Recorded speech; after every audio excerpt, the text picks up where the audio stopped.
So this is a drill to work on balance and rotation through the hips. So what I see in a lot of patients with low back pain is that when they go to rotate, they keep their feet planted and they just rotate through their lower back. You do that often enough, and if that's the only way you can turn, that area might start to get sore or painful, just like if I rolled my ankle a bunch of times, I might start to get the sore out there. So a really good drill to do for this is we're gonna practice balance and pivoting through the hips. So the movement, I like to do this barefoot so you can feel what your feet are doing and have good stability through the floor. And the goal is I'm gonna stand on this leg, little bend in the knee, and then I'm gonna pivot so my opposite pocket is trying to face this way. And I'm coming up on my toe here. And so I'm pressing my toe into the floor here for a little bit of balance.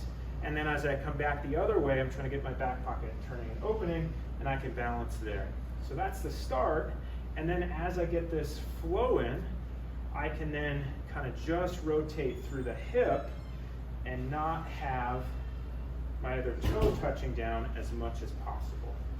And so just again, I'll show this from another angle. This is rotating from the hip. So I'm trying to get, if I had a belt buckle, I'm trying to get that facing this way. And then you'll see my sacrum or my back pockets are then going to face the camera coming the other way.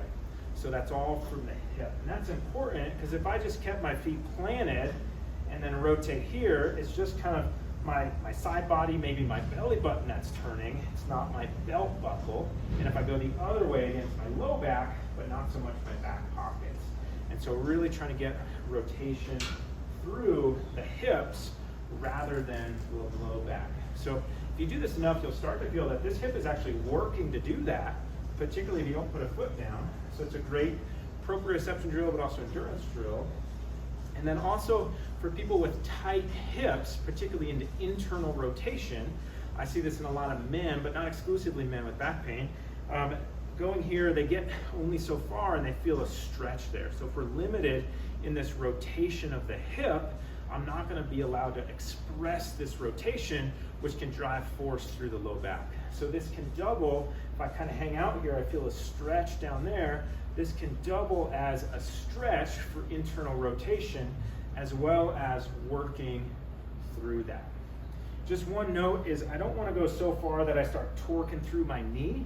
I really want to drive this from the hip. So I could kind of go and then I can collapse that knee and get a little bit further, or I can go this way and my knee can start dropping forward and kind of coming inwards. That is not the goal. So we're not trying to get as much motion as possible at all costs. We're just trying to get as much hip motion as we can. Low back should not really move. It should just track along with the hip. Same thing with the knee. So that's our standing hip rotation and balance drill.